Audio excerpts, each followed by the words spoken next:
Hey guys, quick video today about the East Coast Dies Mint ball. I have been using the Mint for maybe a month. And what I did, it wasn't really the smartest test methodology. So I took out one of the 6, this one, thinking I'll just use this ball for a month or so to test and compare it to the other balls. I'll leave it outside. And that was very difficult. So I lost this ball 4 times, not permanently, obviously, but I had to do some serious jungle recon to get it back. One time at a school, I threw it and it landed on top of a storage container, which was a pain to get up on top of. Like, it bounced off a tree and then bounced and rolled on top of the storage container. I was just shooting at the bow net goal. I lost it in the woods. I lost it down into a creek. Never went over my fence, which was good. But I, seeing that I was testing with it, normally I would have just been like, well, that ball's gone. But since this is a ball I was doing testing with, I had to go get it because I had already put, 2 weeks into it at that point, or 3 weeks or 4 weeks. There was no writing this ball off. I had to go get it. And so if you don't know about the Mint, and I'm sure you do, it's a ball that, how do they describe it? It won't turn into a greaser. Built to perform the same rep after rep, month after month, season after season. So it's just, they're calling it a premium lacrosse ball. They don't say anything about always fresh, rep after rep.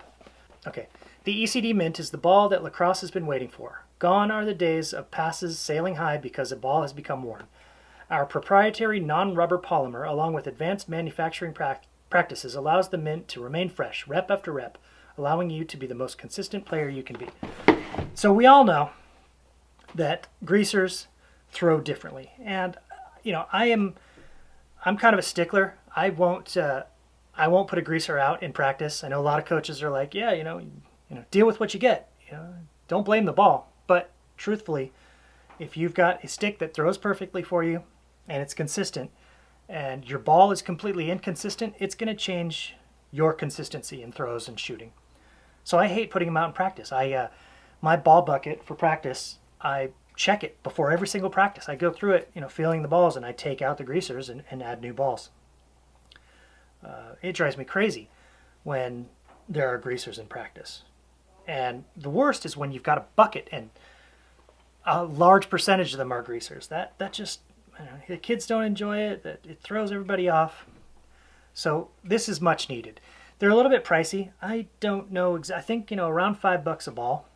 But balls, just regular balls, have been increasing in price for years. And they're a little bit ridiculous now.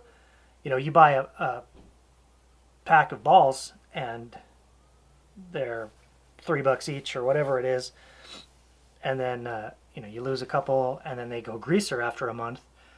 That's ridiculous. So even though these are $5 a ball, if you're running a program or a team and you've got a budget for balls, if you buy 25% less balls but you buy good balls, you're better off, because yeah, you're going to lose some and it's always painful. I'm a little bit obsessive with balls, I have to train myself. I have to tell myself, don't go chase that ball. I'm running a practice, I'm teaching, I'm coaching, and I see a kid miss. Normally I'll send that kid to go get it. Even if I'm teaching important stuff, back up your shots, go get it. Or if I'm assisting, I'm always shagging balls. Even if I'm in the middle of doing something else, if I see a ball go wide or go deep, I gotta go get it. I can't not go get balls, because they're so valuable. They're such an important part. And if a kid shoots a good, grippy new ball and he shoots it long, and he's already downfield playing still, and I'm just assisting, I'm not, I can go get it, I will, because I don't trust the kids to get them after practice. And the best thing you can do as a coach is count the balls before every practice. Every single practice, have your goalie lay them out in stacks of 5, so 1, 2, 3, 4, in little pyramids. Get a count. And after practice, you get the same count, and every missing ball is 50-yard sprint or something like that. Just encourage the players to back up shots or to chase bad passes or whatever it is. Without these, we don't get to play. Let's treat them well. So, all that being said, I think balls like this, I know that there's also the Pearl. I was contacted by the Pearl through my Facebook page, and they said they were going to send me a bunch, but I never actually got them, so I can't compare. I'm assuming they're similar. I don't know how they're priced. I'd like to check them out and test them as well. But let's talk about the ball specifically. So this is a brand new one, just out of the box, never been thrown with, perfectly clean. And this one is the one I've used a month and left outside. Honestly, this one probably has some kind of manufactured coating on it, something part of the process. It's more slick than the one I've used for a month and left outside. Now I'm sure this coating will wear off in minutes when I start playing with it. But this one, this used ball, and it doesn't look very dirty. I had it out on wet turf, so it got cleaned up, but there's some scuffs, and it's definitely been used. But out in the sun for California sun, and we've had some hot days, 8 hours a day. It's we've had a couple weeks where it was really cold at night.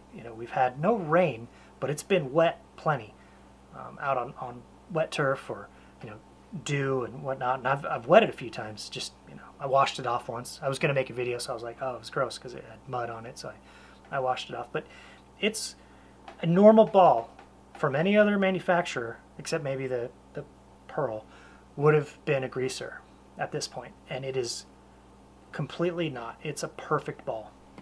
So they've done it. They've done it. Buy a pack of these or a bucket of these or whatever. You don't have to have the ball resurfacers, or which those 5-gallon bucket ones, they're pretty expensive. I mean, you could make one like in one of my old videos. Mint ball, it's definitely a step in the right direction. Like I said, I'm very particular about my lacrosse balls as a coach, as a recreational lacrosse guy. I just can't stand slippery greasers. They drive me nuts. East Coast Dyes, you guys have come out with a great product. It doesn't go slippery. Now it's been a month. Like I said, plenty long enough for a ball to go south, and it hasn't. I'll continue to use this ball. Hopefully, I won't lose it, and we'll see how it does after a year. Which I'm excited. I need to write on it because it gets mixed up with other balls, and then I'm like, oh man, where's the mint? Check out the ECD Mint. Mint is it's an interesting name. I get it, always fresh, so minty fresh, makes sense. The Pearl is also an interesting name. When I get a new bag of balls, preseason, I call them Pearls. I always have. The Pearl is white, shiny, and smooth. So even though I call a brand new white freshie a Pearl, some people may not, and they may get confused, but I don't know. What else do you call it? Good balls? Sweet balls! I don't know. Alright guys, check out the East Coast Dyes Mint, and I think you'll be a fan. You'll like it. These things are good.